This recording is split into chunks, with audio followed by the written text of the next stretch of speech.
You got to move, you gotta move, you got to move, child, you gotta move.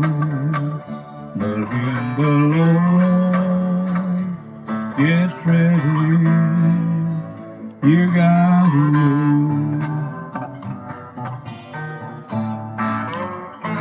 You may be high, you may be low, you may be rich, child, you may be poor. But when the Lord gets ready, you gotta move.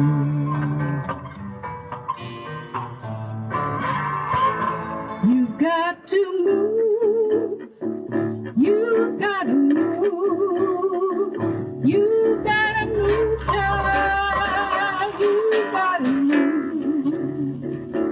When Lord gets ready, you've got to move.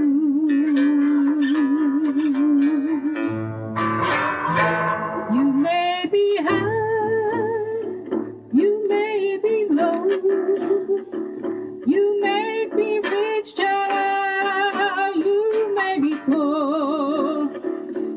When God gets ready, you gotta move.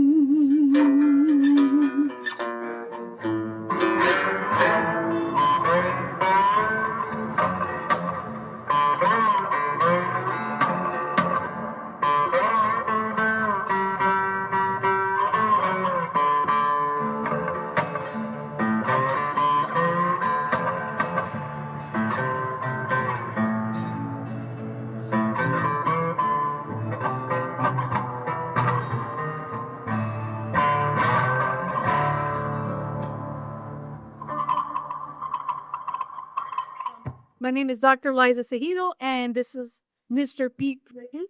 And you've just heard You've Got to Lose, a blues classic that started as an African-American spiritual. And we performed it in the country blues or Delta blues style of Mississippi Fred McDowell, who released a recording of it in 1965. But the originator of the composition is unknown. That is why it is one of America's folk songs. We don't know who the composer was. Pete worked his magic on his steel string guitar, but I played what I like to call America's almost forgotten folk instrument, the cigar box guitar. Now, this instrument looks like it belongs in an antique shop or in a museum, but it is brand spanking new. I built this slider. It instantly grabs your attention, doesn't it? It provides the audience with a clear and compelling reason to connect with you and your work because it's just so unique, so unusual. And bringing a thing like this onto the stage really can help a musician stand out from their peers. And actually, the novelty of the cigar box guitar is precisely what made it popular in the world of vaudeville in the 19th and early 20th century in this country. But aside from the initial attention-grabbing novelty of the cigar box guitars, I also like building and playing cigar box guitars for various reasons, and here's why. So reason number one, the most effective way to cultivate a truly unique and unmistakable sound as a musician is to use tools that absolutely nobody else possesses. We live in an era of hyper-standardization. Most musicians buy instruments made in factories and strive for absolute consistency. When you decide to build your own instruments, whether they be digital, electronic, acoustic, electroacoustic, like this cigar box guitar. It has a piezo pickup in it. You are automatically introducing uniqueness to your sound because no one else in the world has that same exact instrument. This instrument, in essence, becomes a part of your musical DNA when you start playing it, writing music for it, recording with it. And that leads me into reason number 2 of why I build and play cigar box guitars. When you start building cigar box guitars, you quickly learn that even if you attempt to repeat the same process over and over again, every single guitar will sound different. Why? Firstly, because you're not a machine, you're not a robot, and you're not trying to compete with machines or robots. Secondly, CBG builders celebrate the organic flaws and the unexpected tones that emerge from repurposed, recycled, upcycled materials. With a plethora of relatively inexpensive, factory perfect guitars on the market, like the ones you buy in Walmart, we as CBG builders and enthusiasts choose to play these folk instruments because they are imperfect, thus unique. Reason 3 why I build and play cigar box guitars. From the very beginning of CBG history, there was never a standardized way to build them. Builders used whatever they had on hand, yielding an infinite variety of instrument styles, from the very rustic, cobbled together models from Civil War camps to those built with more tools and skills, resulting in quite refined instruments. And this is still true of cigar box guitars today. My guitars are very different from those of every single one of my builder colleagues. And what I appreciate most about online CBG builder community is how positive and supportive it is. You rarely encounter anyone trying to impose a rigid build philosophy or aesthetic on anyone else. Without fixed rules or standardized methods, you are completely free to experiment and let your imagination run wild, which is what makes cigar box guitar the ultimate musical instrument for makers, creators, for creative people. And this leads me to reason 4. Creativity thrives in freedom. And I firmly believe that when you indulge in creation, you are connecting with the ultimate creator, whomever that may be for you. When you forge a connection, negative influences have a very hard time taking root, making things, creating beauty, whether it be music, art, or electronics, or whatever, elevates the human condition. The world would be a better place if everyone had the ability to use their creative power every single day. Okay, so before we dive into the history of this significant American folk instrument, let's take a moment to enjoy a classic American folk tune played on a cigar box guitar. My friend Pete is going to lead us in Going Down the Road and Feeling Bad.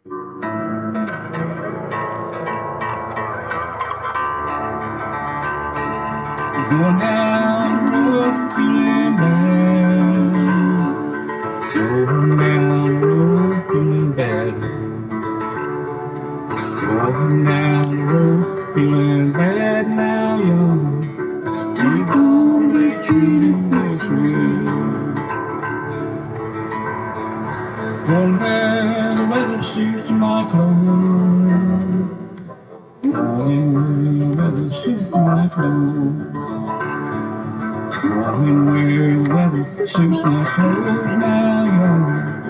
You're gonna be treated this way.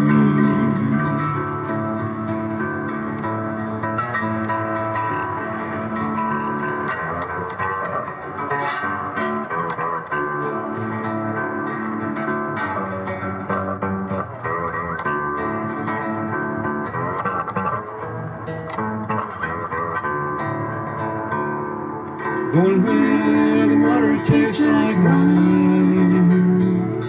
Going where the water tastes like wine. Going where the water tastes like wine. now young ain't gonna be treated this way. No, ain't gonna be treated this way.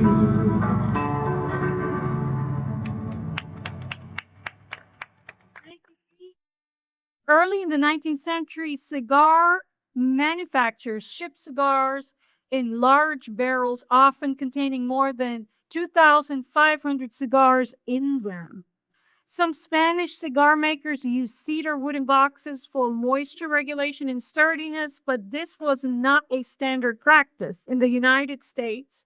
But this was about to change because of the Civil War. The Union Army needed money, and that led Congress to institute the first significant federal taxes on consumer goods, including tobacco. However, revenue agents, whose job was to collect these taxes in factories, were completely overwhelmed. Why? They were faced with counting individual cigars in massive unregulated batches, finding it impossible to track the movement of taxed versus untaxed products. So, this brings us to the pivotal historical moment that is responsible for the existence of the cigar box guitar. To solve this bureaucratic and financial nightmare, Congress passed the Internal Revenue Act of 1864, which resolved the problem of counting taxable products by making standardized packaging mandatory. This law required that all cigars, whether foreign or domestic, be packed in specific designated containers. The government forced manufacturers to sell guitars in wooden boxes that contained standardized numbers of cigars. To prove that the taxes had been paid, an official government tax stamp had to be affixed on the wooden box, and you can still see these tax stamps on cigar boxes today. So as you can see, it still has its tax stamp on it. So the mandate was effective.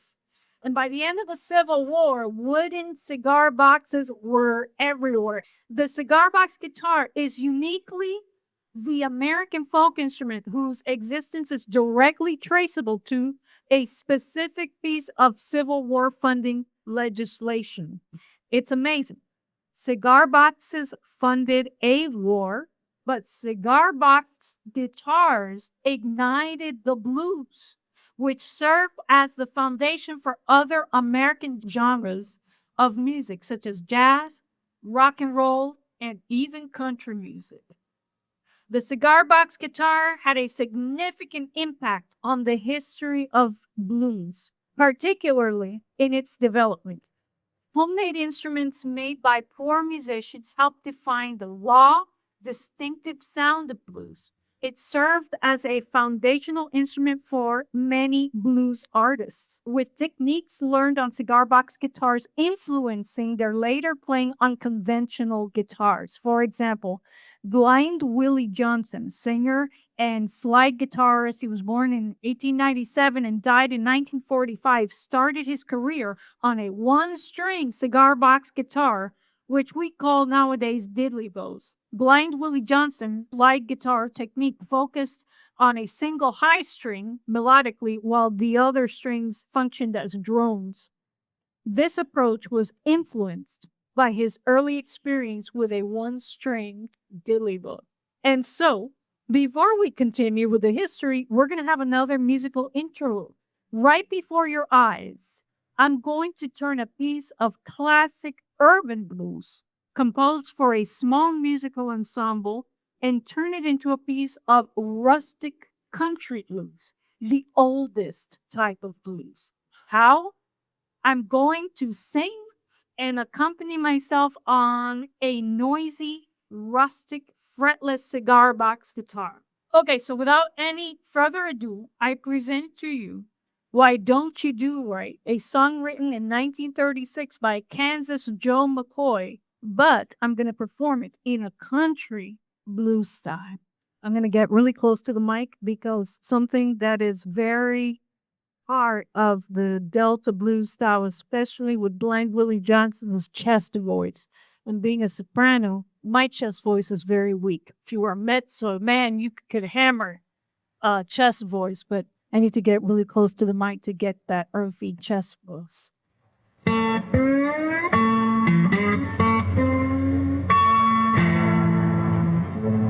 Oop, gotta tune a little bit.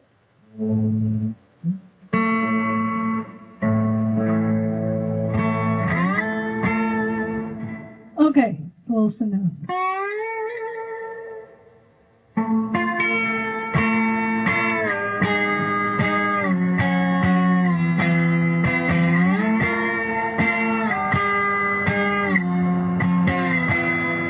We had plenty money, 1922. Let all the women make a fool of you. Why don't you do right like some other men do?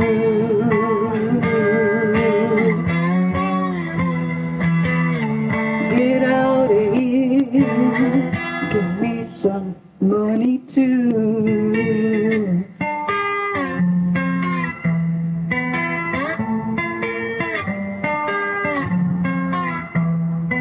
If you had been there 20 years ago, wouldn't be wandering around from door to door. Why don't you do right like some other men do?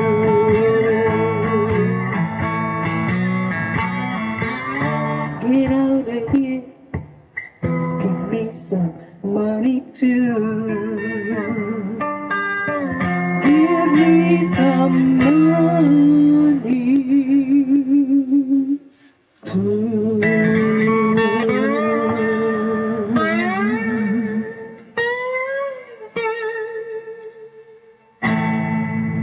So, once the federal government had filled the country with millions of small wooden cigar boxes, the practice of transforming these containers into musical instruments began almost immediately.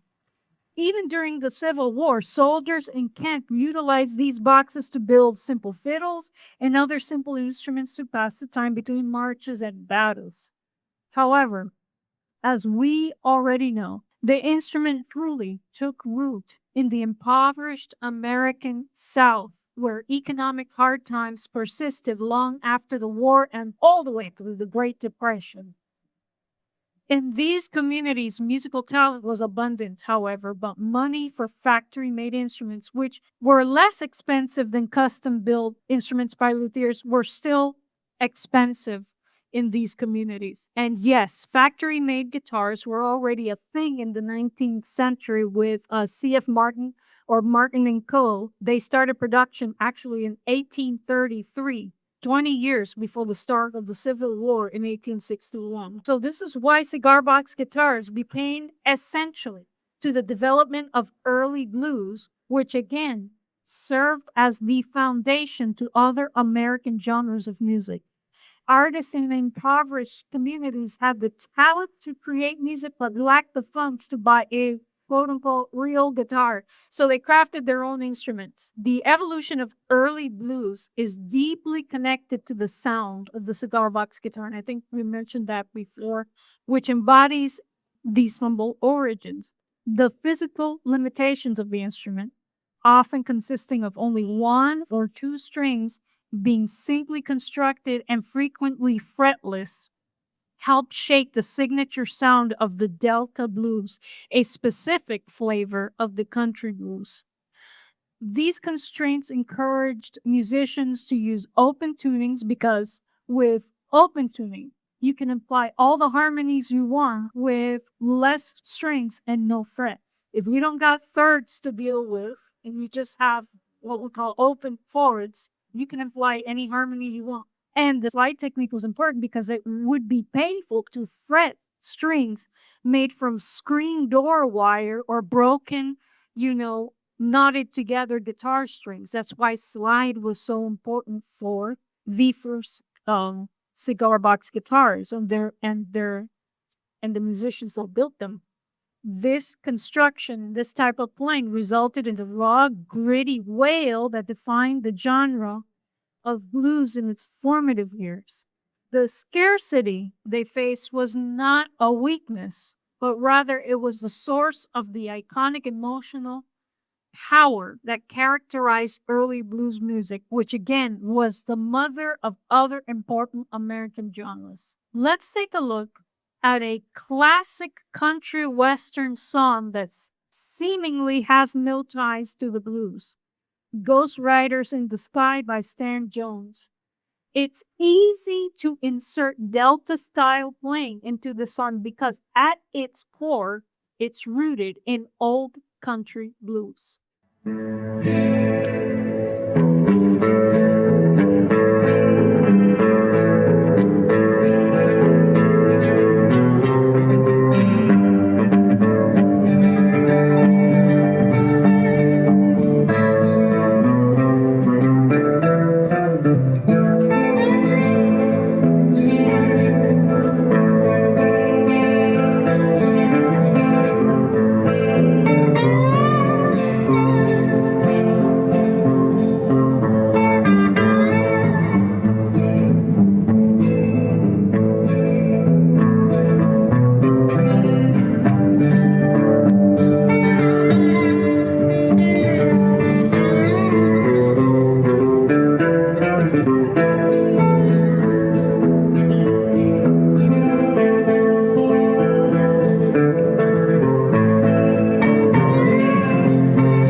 Despite the cigar box guitar's integral role in shaping American music, this American folk instrument was almost entirely forgotten. Following World War II, as mass produced, affordable standard instruments like budget acoustic guitars and electric solid body guitars became common, the necessity of building your own instrument largely disappeared. The CBG, cigar box guitar, receded into memory, relegated to being a quaint footnote in music history, although it had a foundational impact on the blues. Fortunately, a few passionate artists were responsible for rekindling interest in the cigar box guitar in the late 1990s and early 2000s. These modern revivalists recognized the unmistakable sounds and the historical significance of the cigar box guitar.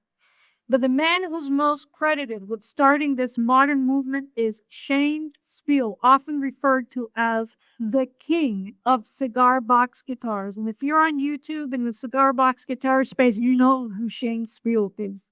In an interview with Del Puckett, another important name in the cigar box guitar revival movement, I heard Mr. Spiel, who admittedly was obsessed with blues music, talk about the search for, quote, the most broken, the most nasty primordial blues, looking a way to reproduce that sound. But he couldn't manage to get that sound until he built his first cigar box guitar, and then he knew what the secret sauce was. Mr. Spiel explains that when he built and played his first 3-string fretless cigar box guitar, he felt that everything made sense and he had found his instrument.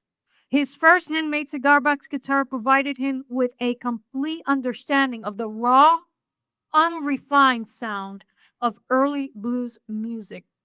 I recently had the privilege of interviewing Mr. Kevin and Kraft, an award-winning author of Christian fiction. He's also a musician, composer, and the founder of the Kansas City Cigar Box Guitar Festival. Please look him up because he's a very, very talented guy. I call him the Renaissance man. Mr. Kraft began building cigar box guitars for the same reason as Mr. Spiel. He was in search of the instrument that produced the signature sound of the old country blues. After attempting to have custom guitars made and modifying his own instruments, he ultimately discovered the secret after he built his first cigar box guitar. Thanks to people like Shane Spiel, Del Puckett, Kevin and Kraft, the cigar box guitar has evolved from a mere historical footnote into a popular instrument once more. Diverse groups of people with different styles, building philosophies, skill levels, and motivations are now building cigar box guitars. CBGs are once again a significant American folk instrument, an instrument of everyday people. While well-known artists like Samantha Fish and Paul McCartney had performed on stage with cigar box guitars, which is certainly very exciting, the movement primarily celebrates independent artists. These artists are discovering new creative possibilities and sharing their unique art and aesthetics on global platforms such as YouTube, mostly without gatekeeping. That is why I love the cigar box guitar community. There are now countless cigar box guitar designs which find use across many genres of music, including some obscure styles like experimental electro-acoustic music. He and I even arranged a bolero by Guti Cardenas using a cigar box guitar I built with nylon strings and movable copper frets. I'm going to show you this guy right now. The design was inspired by the viola da gamba, a family of bowed instruments that was popular during the European Renaissance and Baroque periods, known for their movable gut frets. With these movable copper frets, I can configure this guitar as a learner guitar tuned GBE with frets placed chromatically in first position, or I can set it to an open tuning and rearrange the frets diatonically to play it like a dulcimer if I wanted to. You'll notice that the frets are raised pretty high up on the fingerboard. I'll pass the guy around after I finish playing with it. This will help, and this helps me perform some full bends rather easily. For now, I'll keep it in the learner guitar configuration because I need the first position configuration to play Presentimientos by Guti Cardenas. The title of this bolero, by the way, means premonitions, and it is one of the most beautiful love songs ever written. And so here we go, me and P on Presentimientos by Guti Cardenas, and this is probably the first time you'll see this song played with a cigar box guitar. So here we go. Let's go for it.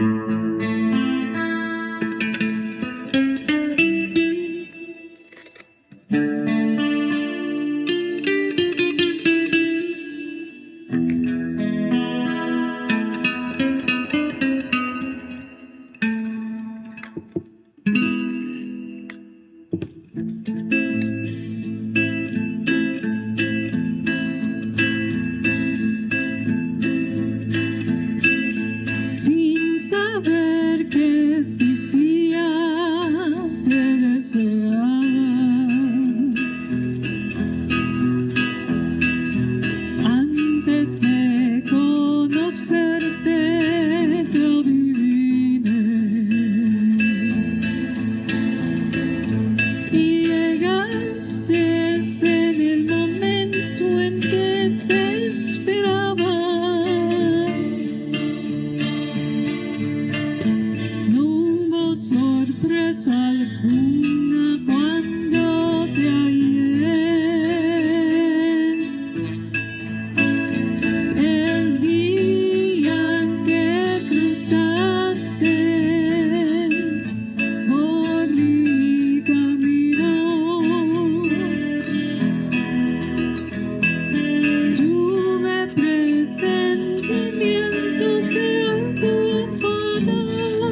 So we have traced the incredible journey of this American folk instrument from a specific Civil War tax law through its role as the essential foundation of the blues to its current status as a symbol of creative freedom and ingenuity. The cigar box guitar stands as a testament to the fact that necessity is the mother of invention and that the greatest creativity often emerges when there are no rules to follow. The lack of standardization, the variance, the freedom, it is its fundamental strength. If a piece of tax legislation could accidentally launch a musical movement, imagine what you could create if you simply started working with what you have on hand. I encourage you all to find a source of inspiration and use your power of creativity every day, because that's what's going to get us through the uncertain and potentially dark times ahead. I don't want to close it off on a dark note, so me and Pete are going to close off this presentation with Sleepwalk, originally recorded by Santo and Johnny in 1955. He's going to be on his steel string and I'm going to be on my acid slider.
And that's it.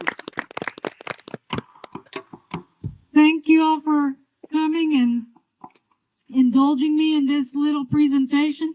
Thank you, Pete. Pete has been working with me for months to put together this program, so extra clap for Pete, please. Thank you very much.